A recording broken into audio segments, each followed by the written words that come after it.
Bueno, Hola, hola de nuevo.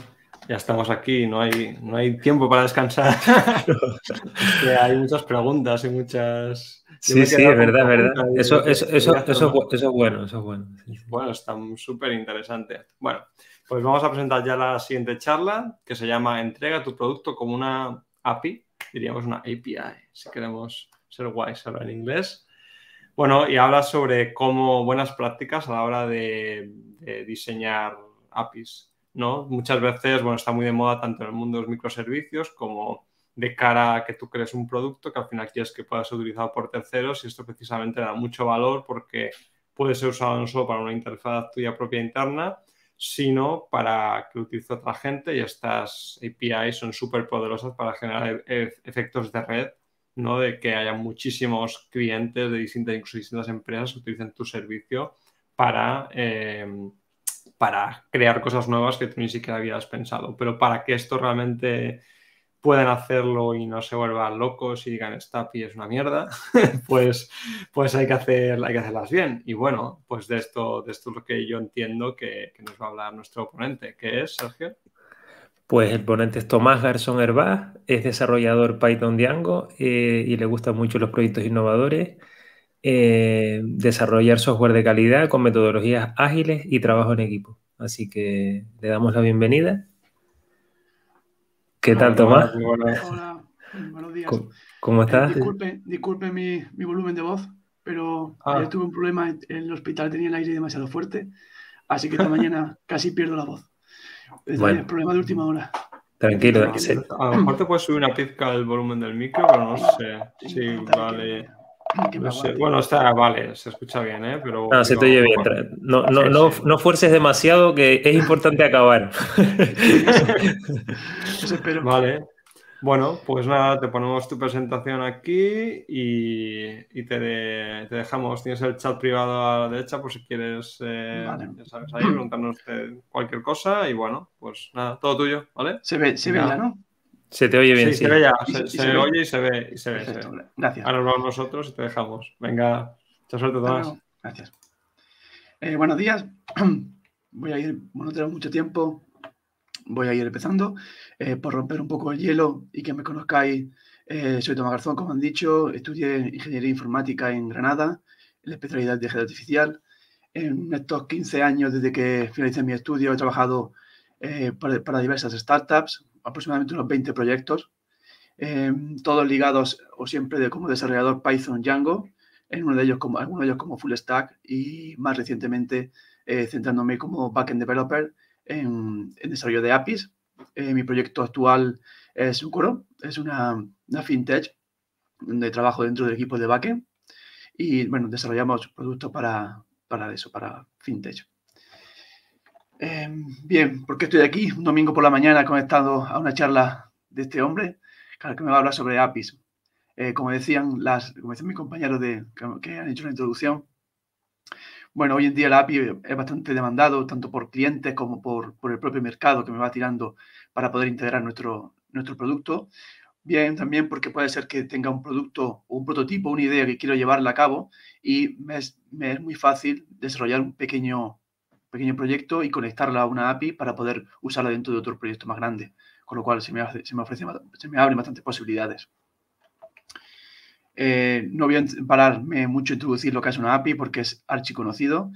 Para mí, dentro de muchas definiciones, cogiendo una de las Wikipedia, para mí tiene 3 puntos clave. Es uno que es una interfaz para comunicar tanto sistema, servicio o programa. Otro punto importante es que esconde los detalles de implementación. Tú como consumidor no te interesa saber los detalles en los que está hecho ese servicio, te interesan los inputs y los outputs. Y para eso funciona, yo lo veo como un contrato entre dos partes, consumidor y productor de esa API. Y es algo bastante sencillo de entender. Bien, como comentaba antes, el hecho de tener una API potente te va a ofrecer nuevos mercados, un nuevo modelo de negocio para tu producto. Entonces, en los años anteriores a este cambio ya a arquitectura de servicios y tal, encontrábamos que cuando desarrollábamos un producto nos centrábamos mucho en desarrollar todas las piezas de producto, desde el front hasta el back, pasando por DevOps, todo esto. Al final decía que desarrollar un proyecto en una startup era bastante complicado y hace falta muchos recursos, y al final personas con un full stack bastante fuerte, y hacíamos un poco casi de todo. Hoy en día se están virando todos los proyectos hacia una arquitectura de colaboración, donde los distintos sistemas hablan entre sí para intentar llegar a un objetivo común. Esto es bastante positivo, por ejemplo, para startups, porque puedes centrarte o focalizarte tus esfuerzos en lo que realmente sabes hacer, en resolver tu problema en el cual eres experto, y te olvidas de mucha parte de conexión de datos, por ejemplo, o de visualización de los mismos.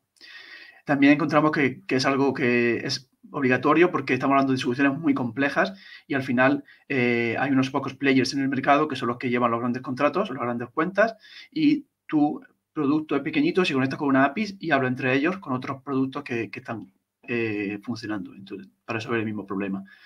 Y bien, como resalto, para poder colaborar, lo primero que hay que hacer, o lo más básico, es comunicarse entre ellos. Una API, bueno, hay muchas formas de APIs, ¿vale? Desde un simple fichero de intercambio, tipo sistema bancario, donde tenemos ficheros de consolidación bancaria diarios.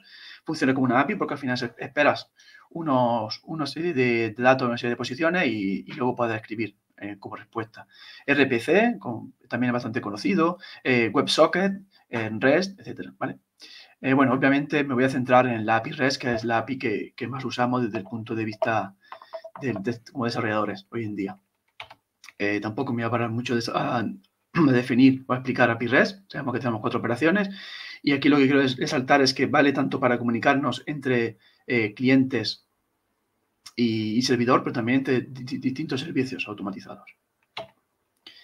Bien. La charla está estructurada en 3 partes. Uno que sería empezando por los design principles, es decir, qué principio debo de seguir a la hora de desarrollar mi API, mi producto como una API.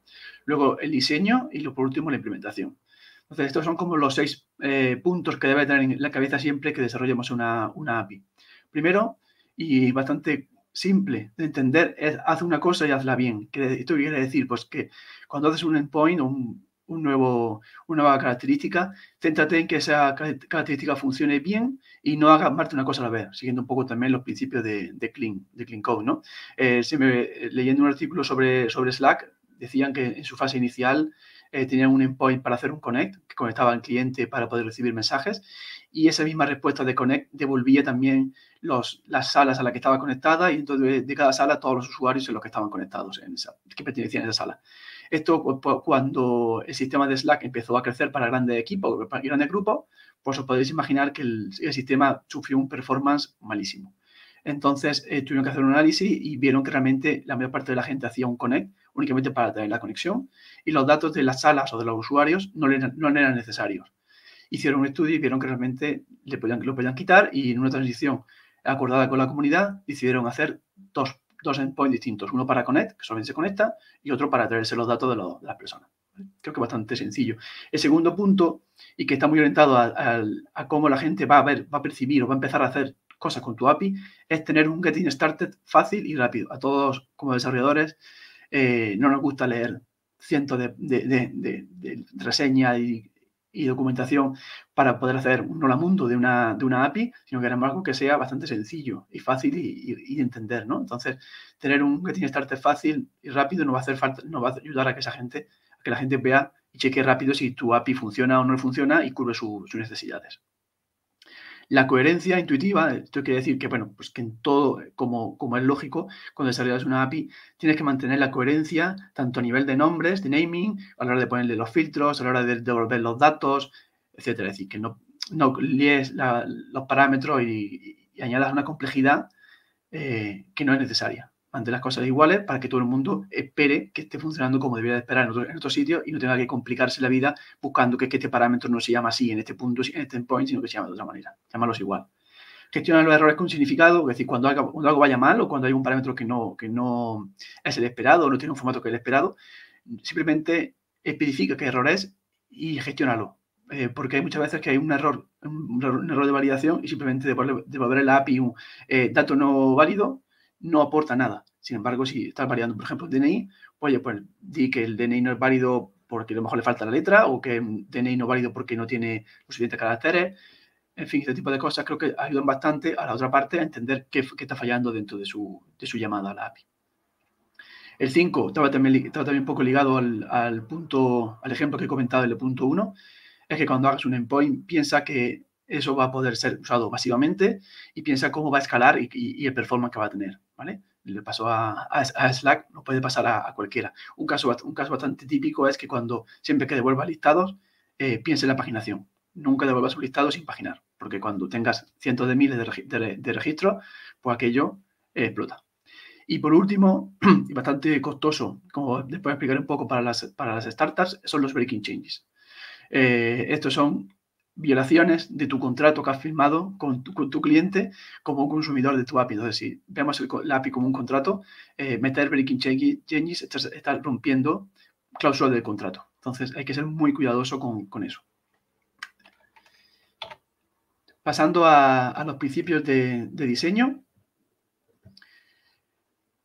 podemos definir un proceso a alto nivel que estaría basado en cuatro fases. Primero, empieza escribiendo las especificaciones, algo que es obvio, pero que realmente luego en muchas startups no se hace. Se empieza a desarrollar y ya saldrá como salga. Esto hace que luego el proceso de revisión, que sería el punto 2, pueda ser bastante costoso porque vemos que no se sigue algún patrón, se están duplicando respuestas, o hay alguna parte, un parámetro que no coincide con la coherencia que hemos comentado antes, etcétera. Entonces, escribe las especificaciones, inicia un proceso de revisión interna. Por ejemplo, Slack comentaban que tienen un canal propio donde están los desarrolladores que dan feedback sobre esa API que se quiere hacer y tal. El punto 3, una vez tienes la especificación, compártela con tus partners o tus early adopters que van a usar esa API en primer lugar, y esto te va a facilitar ese feedback antes de empezar a desarrollar. Y luego, una vez que tengas la API implementada, intenta abrirla en beta antes de abrirla al público en general, o por lo menos con una etiqueta de beta para que quien esté usando sepa lo que está usando, ¿vale?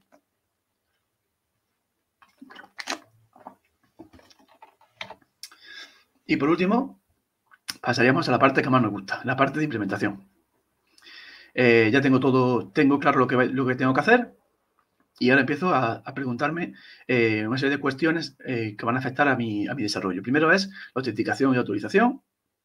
Pues lo comentaremos cada uno de estos puntos más en detalle. El diseño de los tests, qué acciones, métodos necesito, pues desde vistas, serializadores, qué parámetros de entrada van a tener, qué errores voy a gestionar, qué logs voy a dejar de todo esto. Realizo test de rendimiento y performance, escribo las especificaciones en código, en caso de que las tenga en otro repo, después comentaré un poco más sobre esto. Y, por último, escribe las release notes que estén asociadas a este endpoint. Y si hay algún breaking change, es el momento de comunicarlo, aunque previamente se habrá acordado, obviamente. Antes de pasar a cada uno de estos puntos anteriores, que serán un poco, iré viendo una librería así como lo hemos implementado. Simplemente por dejar claro, como comentaba, el stack, basado específicamente en Django Framework y REST Framework encima, con dos librerías para autenticación y autorización. Bien, de todos los puntos que comentaba anteriormente, el primero sería la autenticación y autorización. Aquí podemos plantear dos escenarios. Un escenario donde el que se autentica es el usuario final, mediante un usuario y una password. Esto puede ser, por ejemplo, para una aplicación móvil, que el usuario se ataca la API nuestra y con un usuario y contraseña le damos un token, por ejemplo, un JSON Web Token, que es bastante conocido dentro de la industria, y eso ya identifica al usuario. Luego todas las llamadas que se hacen a la API van con ese token en la cabecera, y nosotros en el backend, con REST Framework o con PyJWT, podemos sacar el usuario y está bastante integrado dentro del framework y no nos va a dar ningún tipo de problema. La autorización de los recursos a los que pueda acceder viene determinado por el usuario bloqueado. Y ya somos nosotros en la propia vista de cada endpoint que hacemos ese filter para sacar los datos a los que puede acceder. Y luego podemos tener otro sistema de autenticación donde esté más pensado para aplicaciones, para otros servicios que quieren conectarse a nuestro servicio para hacer algo. Entonces, podemos utilizar una autenticación por OAuth, donde cada servicio está asociado a una aplicación de OAuth y cada aplicación puede tener una serie de permisos. Esto nos permite orquestar distintos servicios que se conectan al nuestro y cada uno de ellos va a hacer una cosa distinta. Por ejemplo, podemos tener un servicio asociado al sign up y onboarding y otro asociado al tema de transacciones financieras. Entonces, cada servicio tiene su autenticación y sus scopes, por lo tanto, la API va a ser la que nos limite en base a ese token que está generado para esa aplicación que endpoint puede atacar y cuáles no. Comentado abajo, he puesto un par de links de una librería que nosotros utilizamos, son bastante robustas y extensibles. Están muy bien. El testing, como comentaba anteriormente, puedo empezar desarrollando directamente los tests que quiero que mi API cumpla. Porque, como comentaba, si funciona como un contrato, el TDD encaja bastante bien. Puede tener un equipo desarrollando tests sobre mi endpoint a la misma vez que el otro equipo está implementando el propio endpoint. Bastante potente. Luego, lo que sí que es bastante interesante es intentar hacer unos tests que validen ciertos workflows, ¿vale? Igual que tenemos en Selenium, podemos montar un test en Selenium para simular los clics del usuario y la navegación y esperar distintos resultados. Puedo montar secuencias de llamadas a la API simulando esa interacción en un prompt para poder hacer algo, ¿vale? Entonces, he dejado algún link en las transparencias, luego compartiremos. BDD, basado para REST Framework, que está bastante interesante. E incluso he puesto un proyecto que es bastante actual, nuevo, no demasiado maduro con respecto a Django, pero permite, a partir de la especificación OpenAPI, ser capaz de generar cientos de tests automáticos por sí mismo, sin tener que definirlos como backend. Es muy interesante y es un proyecto a seguir de cerca durante los próximos años. Luego, bueno, la implementación para aquellos que estén familiarizados con REST Framework sigue el principio de no repite, y REST Framework nos da mucho de la funcionalidad que ya habíamos comentado, como la paginación, los distintos tipos de autenticaciones, el throttling para evitar ciertos abusos a la API, etcétera, etcétera. Tenemos incluso también las opciones, bueno, extendidas, ¿no? Usando algunas otras librerías de la comunidad, como son los routers y los serializadores anidados, que nos permiten, pues, nos simplifican la gestión del código y de las vistas, aunque, bueno, hay que tener cuidado de no abusar para no repetir vistas o acciones que se pueden repetir en dos sitios. Luego los filtros y las ordenaciones, pues está bastante maduro y consolidado dentro de REST Framework, y luego tenemos librerías externas como Django Filters que aportan toda la potencia que necesitamos hoy en día para este tipo de cosas. Nosotros también usamos otra librería que es para hacer campos expandibles de manera opcional. Esto intenta hacer algo similar a como hace GraphQL, donde podemos expandir nodos, pero bueno, hay que tener bastante cuidado con esto porque el rendimiento de las queries se nos puede ir. Entonces hay que echarle siempre un ojo a esta parte antes de darla como validada. Otro punto que se suele prestar mucha atención es la auditoría y los logs, es decir, qué pasa dentro de tu API, qué están haciendo los usuarios que la están consumiendo, y al final te va a dar una idea de cómo está siendo usada, y por ejemplo puedes detectar que endpoints van más lentos, cuáles de esos endpoints hacen varias cosas, o incluso qué endpoints han dejado de utilizarse, y en ese caso pues pensar en un rediseño o en retirar esos endpoints porque no hacen falta. También se pueden tener sistemas de auditoría. Nosotros, por ejemplo, se puede utilizar paquetes de Django Easy Audit para llevar un log de todas las llamadas, todo lo que ocurre dentro de tu API. Y bueno, es una información bastante valiosa a la hora de ver cómo está respondiendo tu sistema. Bien, un punto bastante doloroso para las startups y muy apreciado como desarrolladores es el tema de la documentación. Como ya habréis escuchado la frase de que los desarrolladores somos como los cocineros, ¿no? Nos gusta comer una buena comida, pero no nos gusta cocinar. Pues bueno, a nosotros nos gusta leer una documentación muy bien escrita y nos asombramos de lo bien que está escrita y cómo está integrada y tal, pero luego después a la hora de escribirla somos malísimos. Además, una startup no tiene tantos recursos como para que una persona esté escribiendo documentación full time. Entonces, el tema de OpenAPI, que comento aquí, creo que es un punto muy bueno y sobre todo tener una especificación que sea capaz de generarse automáticamente a partir del código fuente. Entonces, nosotros utilizamos Spectacular, es un paquete bastante fuerte, una evolución de Swagger, soporta el estándar 3, OpenAPI 3, y el hecho de tener todo integrado hace que todas las vistas que generas en RefRameworks, todos los serializadores, los filtros que has implementado con Django Filters, todo eso automáticamente se vuelca a un fichero YAML que luego puedes utilizar en distintos sitios. Primero, puedes utilizarlo para generar un HTML que dé soporte a la documentación automática, con lo cual es muy potente, pero puedes también generar SDKs, clientes en distintos lenguajes, de manera que cualquiera puede bajarse ese cliente en un Python, en un PHP, en Java, etcétera, y comenzar a usar tu API dentro de con su propio lenguaje favorito. Entonces, esto es muy potente y si lo tenemos bien orquestado, esto puede estar dentro de tu pipeline de desarrollo. De manera que el pipeline completo, cada vez que se saca una release, podría generar esa especificación OpenAPI y a partir de ahí puedes generar la documentación, redesplegar la documentación, redesplegar tus SDKs y subirlas a PyPI u otro repo. Es muy potente y creo que es un gran camino para llevar. El rendimiento, bueno, esto siempre es muy típico en las startups, empezar a hacer las cosas bastante rápido para encontrar el market fit, pero luego cuando lo enfrentamos a un caso real, una API que ya no es de demo, aquello no tira, porque empieza a petar los timeouts por todos los sitios. Bueno, pues entonces es momento de pararse y refactorizar, pensar en crear objetos o actualizar en bulk. Tenemos distintas opciones en Django, medio tiempo de respuesta, las consultas, hacer joins. Bueno, ya en el caso de REST Framework y Django tienen bastante documentación y literatura sobre cómo implementarlo. He dejado una librería como locos. API Through, como creo que ya estamos un poco al límite del tiempo, me salto un poco esto. Los breaking changes, como utilizar la filosofía de lo que funcionaba ayer debe de funcionar mañana y cuando algo vaya a cambiarse, seguir un plan y comunicarlo con nuestros usuarios. Creo que es uno de los principales retos que tiene cualquier startup. Y justo hasta aquí llega la presentación. Espero que les haya gustado y les sea de utilidad. A continuación, si tienen alguna pregunta, estaré encantado de intentar ayudarles.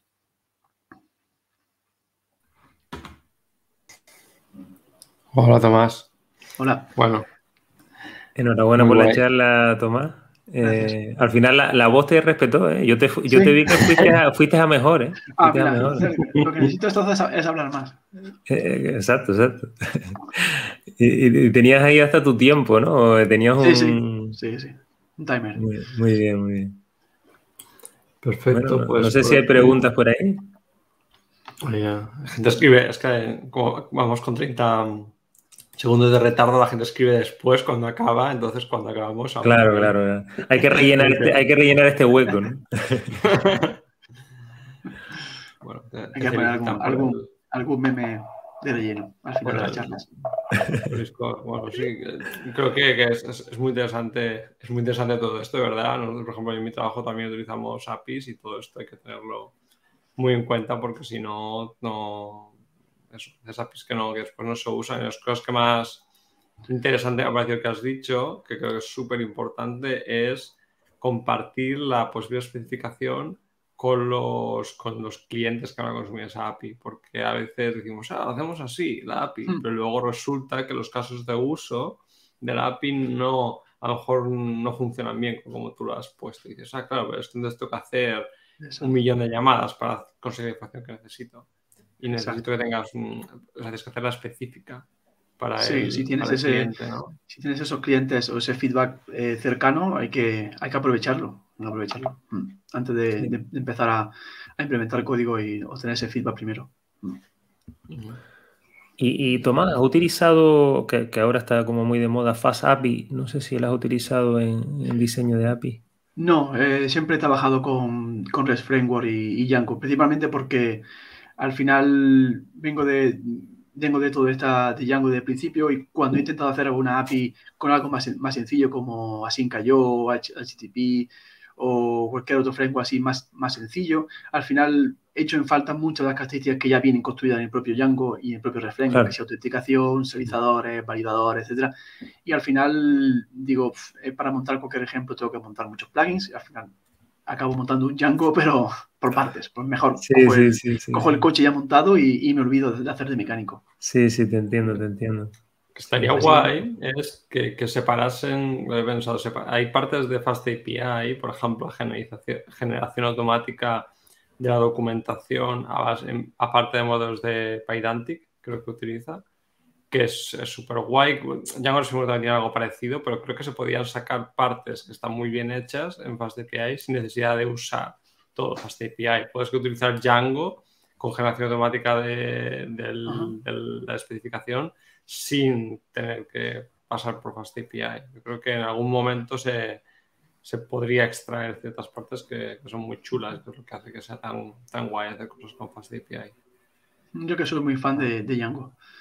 Lo hemos notado, Llevo desde la versión 0.96 trabajando con él, o sea que lo he visto crecer desde que no era ni estable. Eso es un seguidor, eso es un fan de verdad. Vale, pregunta José Aminan, ¿qué otras recomendaciones de rendimiento recomiendas, aparte de las que has comentado? Recomendaciones de rendimiento. No entiendo muy bien la pregunta, no sé si va por medidas que hay que tener en cuenta, medidas que hay que tomar para poder medir el rendimiento. Me queda muy clara. No lo sé. Bueno, el propio Django sí que tiene una sección específica para cómo optimizar ciertos puntos, por ejemplo, de optimización de queries con los seller related, los prefetch, uso de la caché que ya está integrada en el propio Django. REST Framework tiene también ciertas mejoras que se pueden hacer cuando vas a hacer un select para recuperar datos frente a cosas o llamadas que se pueden hacer para inserción de datos. No sé si es eso el objetivo de la pregunta. Que dice. Si has sentido también, nosotros trabajamos con esto, hay una herramienta muy útil que es la Django Debug Toolbar, que te permite, unos problemas básicos de Django con los ORMs es hacer demasiadas queries por las N+1 y cosas de estas. Entonces está Django Debug Toolbar, cuando trabajas con APIs que devuelven JSON, por ejemplo, tiene un componente que se llama Django Debug Panel, que también te permite ver esta información. Y, por ejemplo, tú puedes ver las queries que se están haciendo a la base de datos y puedes ver si se está haciendo demasiadas, si hay repetidas, y eso te permite para optimizar, porque es lo principal de las cosas que más te revienta. Es algo muy típico, como te comentaba, en la startup. Tú haces tu endpoint y funciona todo muy bien, y cuando empieza un cliente a usarlo, empiezas a obtener tiempo de rendimiento de respuesta muy alto y te vas al de Django Toolbar y ves que está la misma query hecha 1000 veces. Y entonces cuando empiezas a replantear muchas de las cosas que has hecho y haces esa mejora, que al final con muy poquitos cambios consigues reducir el 80% del tiempo de respuesta. Sí. Ahí está. Después hay muchas herramientas de monitorización, ¿no? Que puedes poner, New Relic, que es muy famosa, y hay otras que te permiten ver cuando llamas a la API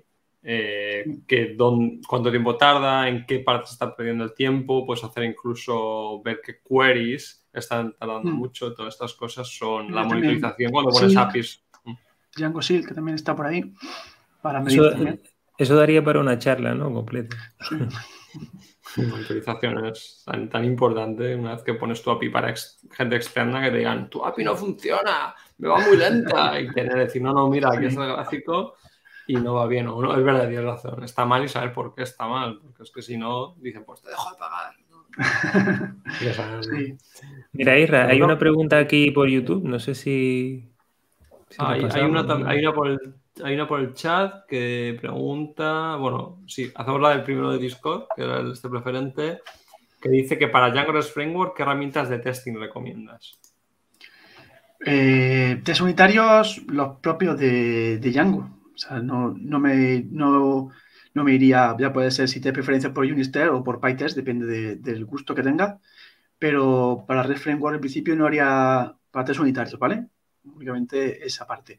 Luego, si quieres test más complejos, con lo que no sea antes de unitarios, sino más bien de integración o de interacción, pues puedes irte a librerías como las que he comentado, he puesto el link de BDD, BDD, bueno, BDD no es una filosofía en sí, no es una librería, pero existen implementaciones de BDD para REST, de manera que puedes chequear las respuestas que te va dando, si te dan 200, si te da un 401, si te da un 400, cuál es el JSON de entrada, cuál es el JSON de salida, validas, haces los asserts sobre las respuestas y sobre los status de esas respuestas.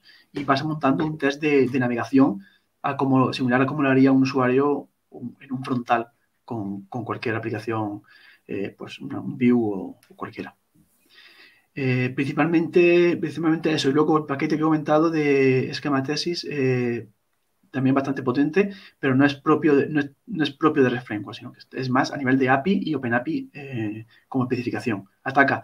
Básicamente valida que tu proyecto cumple la especificación OpenAPI que tú has dicho que debe de cumplir. Muy guay. Mira, te paso la pregunta también que hacen por YouTube, que preguntan Mr. Programador Web, a ver si sale la pantalla. Sí, ¿cómo trabajas con los WebSockets? Sí.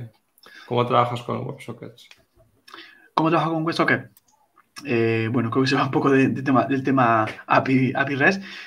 Yo personalmente tengo dos líneas de trabajo para WebSockets. Uno es el propio que viene integrado dentro de Django, que la última vez ya lo han incluido dentro de ese movimiento de Django hacia la parte de asincronía. Entonces ya tenemos cosas asíncronas y WebSocket en Django.